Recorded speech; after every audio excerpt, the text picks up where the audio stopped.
I'm happiest in the saddle.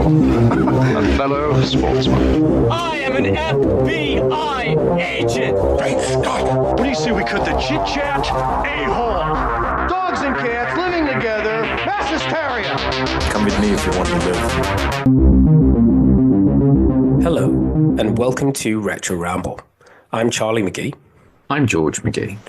And this time, dear listeners, George and I are unfortunately once again celebrating the life of one of our favorite actors, a man that we've watched many a time in many a film throughout the course of his career, and that is Val Kilmer. Isn't that right, George? Yes, it does feel like it's a real shame to be doing this. You know, I think I even, when I saw the news, I sent it to you and was just like, not another one. Yeah. We recently talked about Gene Hackman and his amazing body work, and Gene, bless him, had got, had good innings. I think he was in his early 90s or mid 90s. But Val is a different story. He had some health problems and passed away at the young age, in this day and age, of 65. So yeah, it makes it a little bit more tragic, I would say. Yeah, because you think we kind of got used to the idea of him not making any more films because of health. That was made clear to us in Top Gun Maverick. I want to say it was 21. When was that film? Well, it was released in 21, but I think it was made during the pandemic. But he even got an on-screen death, which people are saying is very fitting. Yeah, it's very sad because it's almost like the opposite of Gene Hackman, because wow, he was still alive was a bit of my reaction. Like in his 90s, you're like, well, yeah, he'd obviously he'd retired, got what he deserved, which was a quiet retirement, and that's what's so sad about this is that Val Kilmer hasn't had that, and for whatever reason. So what we want to do today is just reminisce a little bit, something that we have a lot of experience with here on Retro Ramble, but to keep things focused and commemorative about the late but great Val Kilmer. So George, when I say Val Kilmer, what's the first movie that jumps into your head? I think for me, despite him being doing some very serious and great dramatic roles, for me, it is actually I didn't realize this until reading his obituary, but it's his film debut. It is 1981's Top Secret. So from the Zucker brothers, the guys who make airplane movies and Naked Gun. I would say, I think we always say it's not an underrated, it's an underseen movie. I'm not. It's tough to say because, like, which is the best of the Zucker brother films? But that you do. 1984. Sorry, I was gone a bit early there. You do name this. When you like those airplane. George and I get confused between Airplane 1 and 2 because we had both of them on VHS growing up, so we used to watch them all the time. Mm-hmm. And the second one has Shatner in it, for Christ's sakes. But you have the originality. Same with the Naked Guns. The Naked Guns were carried by Leslie Nielsen, and the good news is that they respect his estate by never ever going back to those films again. Oh my God! Ever. No, it's not happening. It's not. I refuse to believe. At the time of recording, there's a horrible rumor going around about something to do with Liam Neeson going into comedy. But no, it's amazing. This film was introduced to us by our neighbor, and I want to say that we were both early teens at the time. So this would have been out a good on 10, 12 years. And they're like, what, you haven't seen Top Secret? And then you see the front of the film is basically a man in a cow suit and Val Kilmer dressed and looking very much like an Elvis Presley type character, which is who he's playing as Nick Rivers. Mr. Nick Rivers. So yes, it is a pastiche of... it's a very hard film to explain, but yeah, it's a kind of a pastiche of war movies, of Elvis movies. It's a resistance movie, but yes, it's got Beach Boys parodies in there. It's a hilarious movie. You and I have watched it countless times, and Val Kilmer is pretty much playing. He's the straight man in it, but he's a force of nature in it. He's singing, he's dancing. We'll chuck in some audio bites in this, no doubt. I'm not the first guy who fell in love with a girl he met in a restaurant who then turned out to be the daughter of a kidnapped scientist, only to lose her to her childhood lover who she'd last seen on a deserted island and who turned out 15 years later to be the leader of the French underground. I know it. It all sounds like some bad movie. You and I were both surprised when we were like, hang on, that was the first film he was ever in. I thought he'd had like at least, a few films under his belt before then, because obviously Top Gun's fairly soon after. It's only a couple of years after. And again, he feels in Top Gun a very fully fledged film star in that. I think this is some testament to a drinking word, you could call it, that keeps on coming up again and again when it comes to Val Kilmer, and that is range, because in this film alone, yes, it's a satire. Yes, it's a comedy. Yes, it's fart jokes. It's fake doggy poo jokes. It's very funny slapstick. Wordplay. And the thing is, but what carries off is the fact he sings with his own voice, and he sounds as good as like a crooner like Elvis. Or Jim Morrison even. Or even Jim Morrison, something he would later go on to demonstrate and confuse, even so good to even confuse members of the Doors. But there is, as you say, he's the straight man. There's all of this like shenanigans going on around him, and like you're like rolling about your seat laughing, and he is completely straight faced, like doesn't break a smile, and he's not he is the straight man, but also like the butt of many, many jokes. Yeah. In that. His delivery, everything about it is just like, and obviously he's dashing. He has the square jaw that would go on to, for him to be considered as Bruce Wayne. This film has everything. And it's obviously, I think we obviously have very fond memories of it. If you grew up in the 80s, it was one of the funniest comedies going. I mean, there was Airplane, and then there was the other crap that you would see like Police Academy.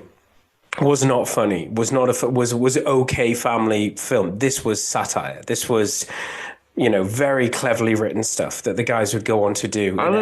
It's timeless. I think with all the Zucker brothers films, but especially the same goes for Airplane and Airplane 2, the sequel.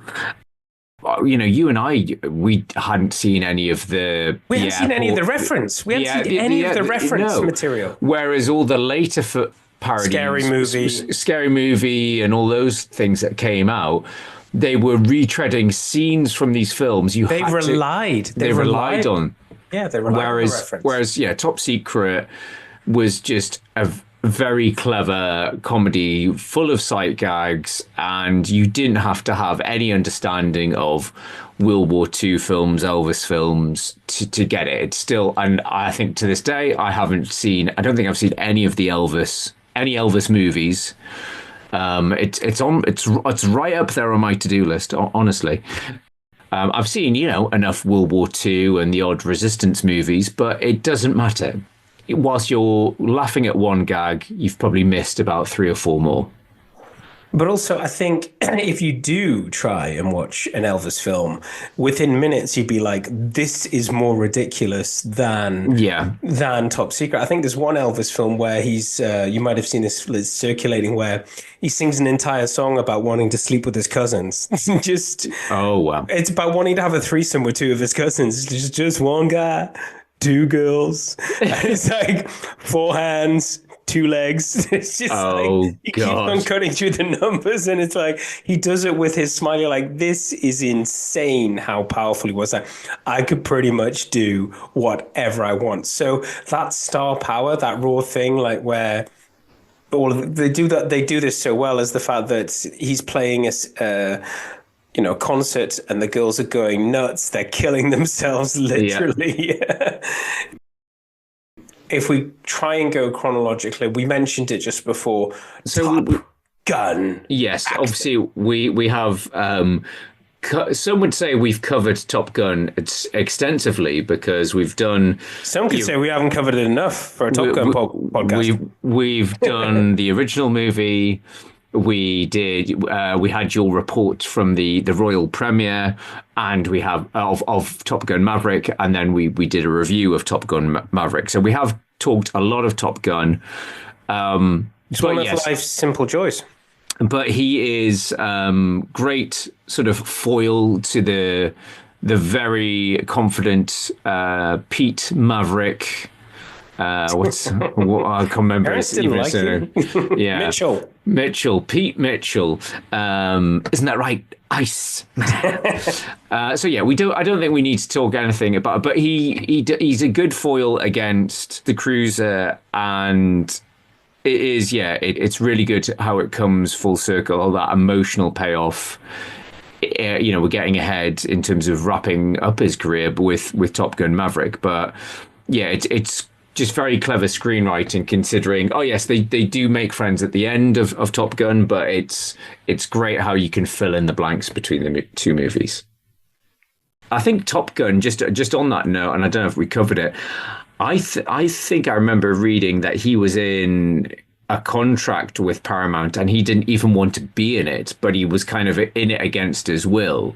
So it speaks volumes of, obviously it did his career all right, because he did two films before that, one of which was Top Secret. The other one that people keep mentioning prior is another comedy called Real Genius, which I've not seen that. I think it came out the same year as Weird Science, and I think Weird Science was obviously the more successful or more culty.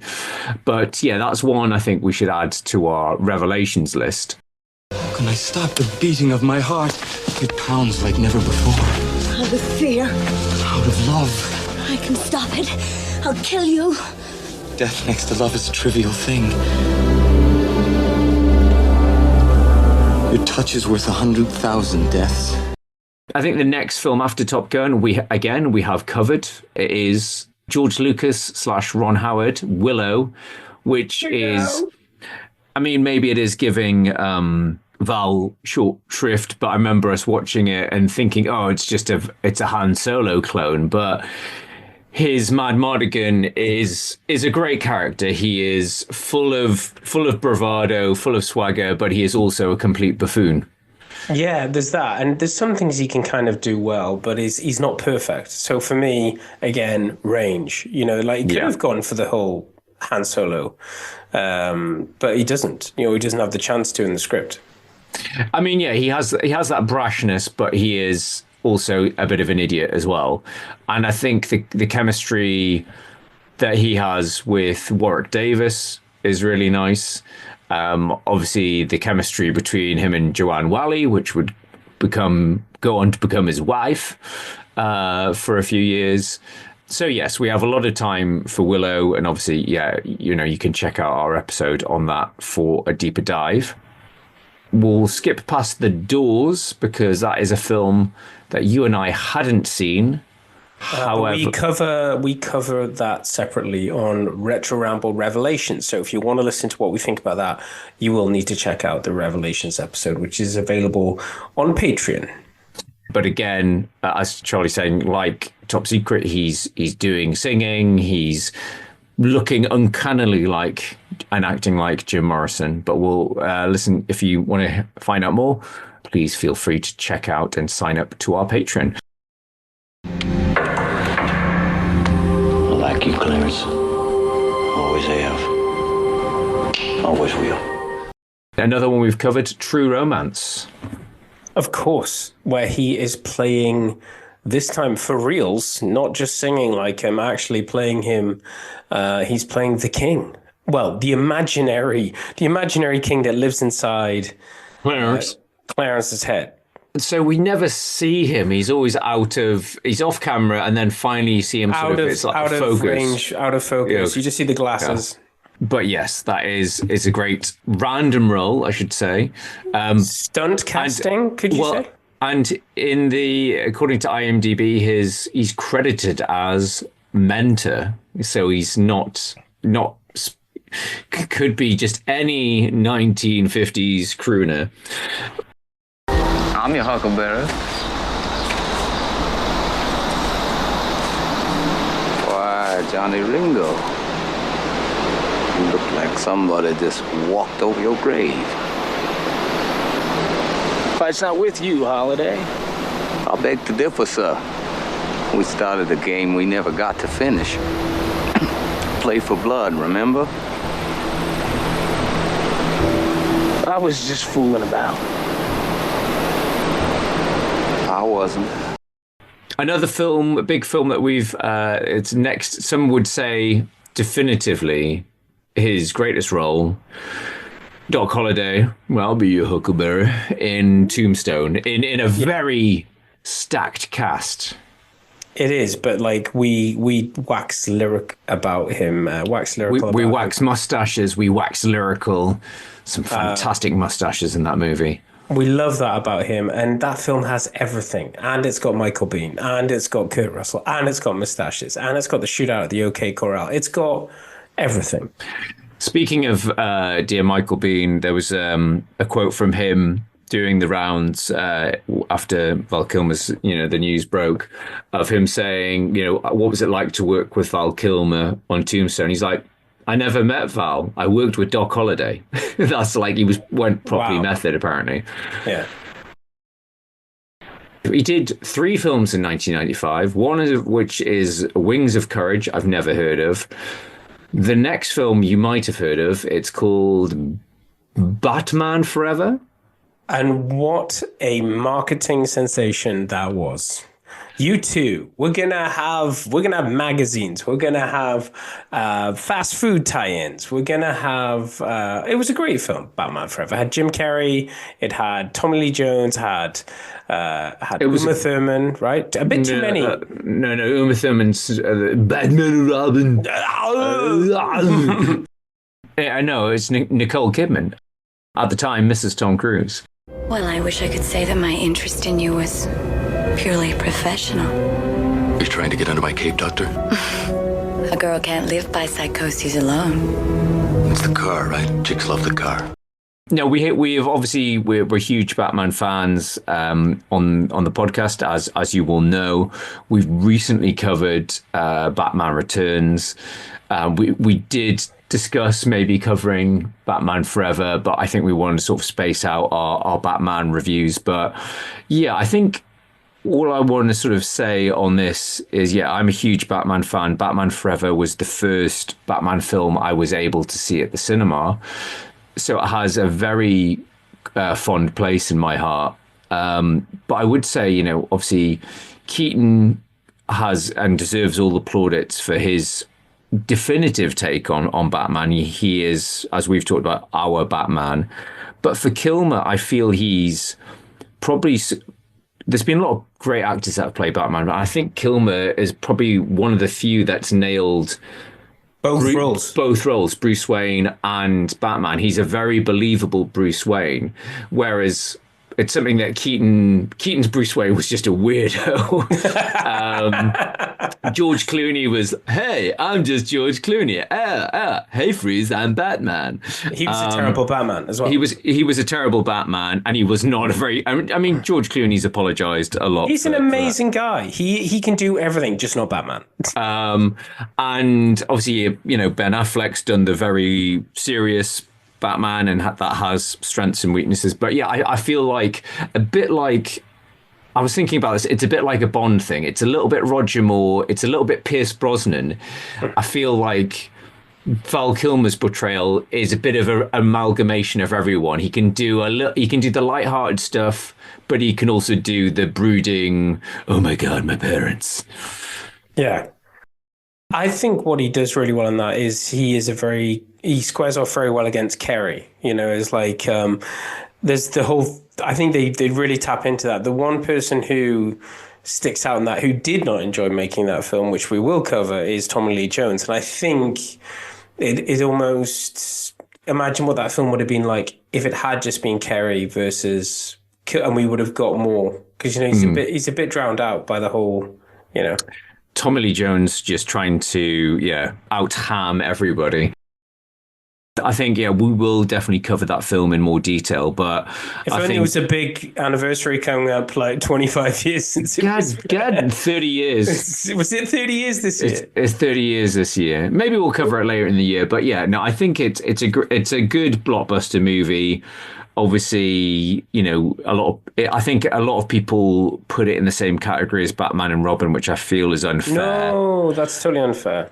Especially because he's not in that. Val Kilmer's not in that. He's like, nope, I'm done. Yeah. But then we get on to the same year, very different film, very different role. And obviously, again, I feel he gets probably naturally a bit overshadowed, but we have Heat. Yeah. It's oh, wow. So this is before The Saint. When was The Saint? The Saint was later. Yeah, so Heat, I mean, wow. Oh, I mean, you look how prolific he was. So Tombstone's 93, Batman Forever 95, Heat's 95, The Island of Dr. Moreau, which is supposed to be an absolute shit show. But again, David Thewlis, who was in that film with him, had some very nice, said like, he was like my partner in crime and he was an absolute gentleman and a genius sort of type thing. And it sounds like, yeah, the film was a disaster. But then there was The Ghost in the Darkness with, do you want me to take my pants off, Michael Douglas? And then we have, no, Michael, it's not an erotic thriller. Then why am I doing this movie? Your employer will obtain the formula for me. He's very busy. And you are very boring. Your offer must inspire him. This woman has repeatedly avoided my agent's attempts to find the formula. She's caging, difficult. Maybe your agents are stupid. And then we have The Saint, which is not very high up on people's Val Kilmer's lists, but I have fond memories of you and I seeing that at the cinema. It was very Bond adjacent. It had a great 90s dance soundtrack. It had Sneaker Pimps. It had Underworld, Chemical Brothers. Volvo. Yeah, he drove a Volvo. We'll check in some quotes. He had some very bad disguises. We need to give that. I mean, we will get to that. It's obviously on the Retro Ramble list. We will get to that, but I think it was there was all the disguises. There was the Roger connection from Roger being the original. And we wanted kind of like a Bond, and it was fresh. I feel like it was the same sort of time as Tomorrow Never Dies, but I'm probably Charlie. It was in between GoldenEye and Tomorrow Never Dies. It was. Yeah, well, no, Tomorrow Never Dies was 97, so it was the same it was year. in between in between GoldenEye and Tomorrow Never Dies. And he did have, was it a Palm Pilot? He had the Nokia flip phone when you can send emails, and it was amazing. I so wanted one of those phones, and then when I saw them, I was like, I'm so glad I didn't have one. Yeah. And then pretty much his career takes a little bit of a dip. I mean, there's the animation Prince of Egypt, where he has plaudits. That's, I haven't seen that, but it is a well-regarded... Is that a sequel to Prince of Persia? It's not, but it is a well-regarded animated movie. There's Red Planet, which is one of the two Mars films. That neither of them is any good. I think Tom Sizemore's in that one. What was the other one? Mission to Mars with Gary Sinise. I think I've seen them both, because it wasn't like the Meteor films, didn't they come out? Yeah, they came out the same year 2000. And that was when I had the cinema ticket and I could go whenever I want. And I saw so many films I can't remember. I think you would have been a student at the time. That's what I'm saying. I had this cinema pass where you paid 20 quid a month and you could go as much as you want, but I saw so many films I can't remember any of them. Yeah. Spartan, which is I think a David Mamet film, which I need to watch again, and it's got very, David Mamet is the guy who wrote Glengarry, Glen Ross, and he's a very good writer. So yeah, it's got great dialogue. I just don't. It's a bit of a political thriller type thing. So I think I need to give that another watch. But then I think sort of the best sort of last couple of films he did before he had to kind of retire, there is the amazing Kiss Kiss Bang Bang. Go. Sleep badly. Any questions, hesitate to call. Bad. Excuse me? Sleep bad.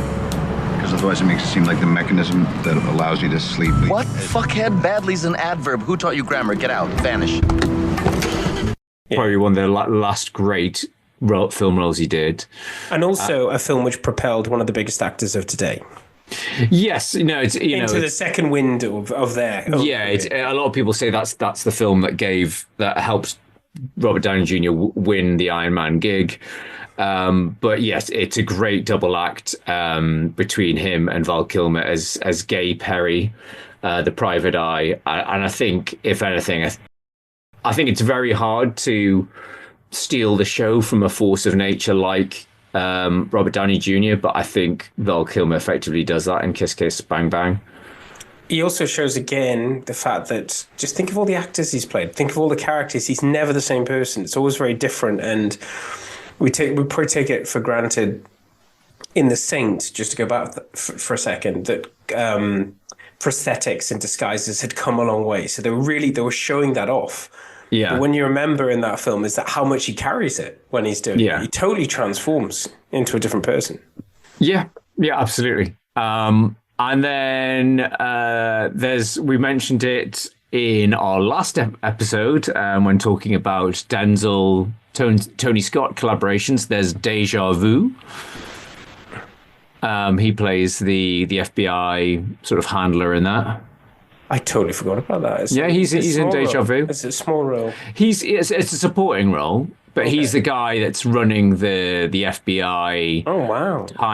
Time unit or whatever they're calling it. And then the only real films that I would I have seen, there's the Bad Lieutenant remake with Nicolas Cage, which is not seen that. A bonkers movie, but he plays his partner in that. There's MacGruber, he plays the villain in that. He's the bad guy in that? No, yes. I remember that. He's actually quite funny. Dieter von Kunth. Yeah, and that is a funny film. I don't know if you've watched it, but it just feels like it feels like an SNL sketch that just won't stop. Well, it's based on an SNL sketch, but no, I only watched it last year, and it is a lot of fun. It's very daft. That is a very funny film, MacGruber, but I realise it's not for everyone. I've tried watching it with other people. I've tried watching it for everyone. What is this? This is why George and I have to watch films together, because we have a twisted, warped mind. Yeah, he popped up in the Jay and Silent Bob reboot. I tried watching that, and even though I used to be a fan of Jay and Silent Bob, I had to turn it off after 20 minutes. It was painful. But then, yes, I'd say the final role of note is Top Gun Maverick.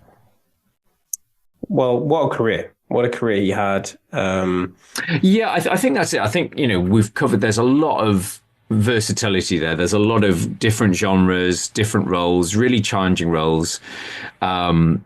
I didn't realize, reading his obituary, he was the youngest person to be to get a place at Juilliard, which is, seen as the best acting school in the US.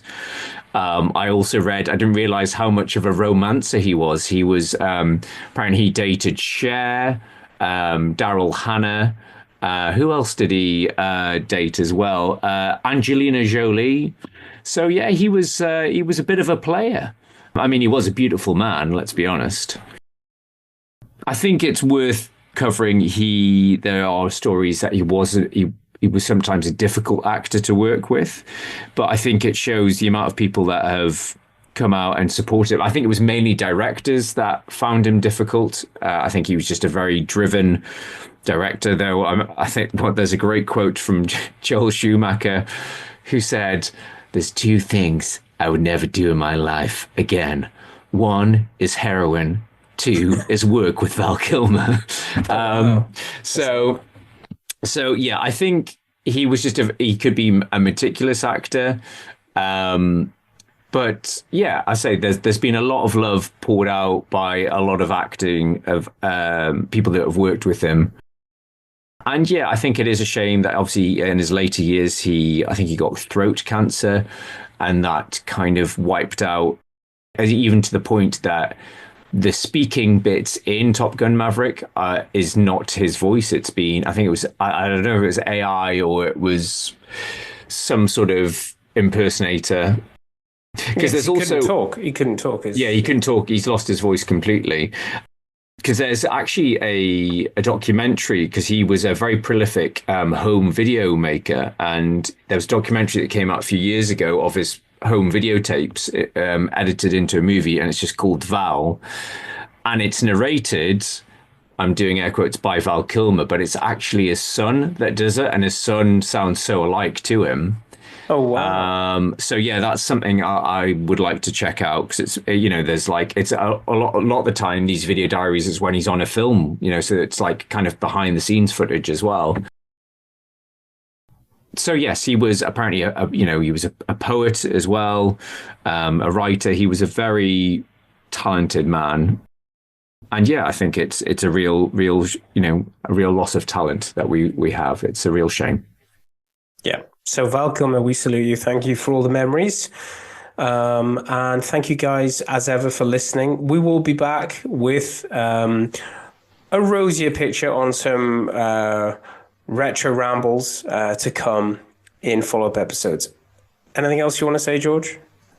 No, I would just to reiterate, we're going to cover The Doors as a retro ramble revelation on our Patreon channel. So the revelations are the films that Charlie and I somehow missed first time around. But yeah, I say if you haven't, we have covered a few of Val Kilmer's films, True Romance, Willow, and obviously Top Gun. So yes, go back and check those out. But yeah, there's definitely a few more films of his we'll be covering in future. But thank you for listening as always. Great. Well, for this episode, I've been Charlie McGee. I've been George McGee. And we'll see you next time. Bye-bye. Bye-bye.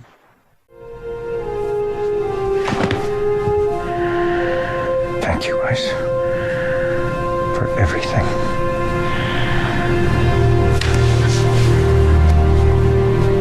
One last thing. Who's the better pilot? You or me? This is a nice moment. Let's not ruin it.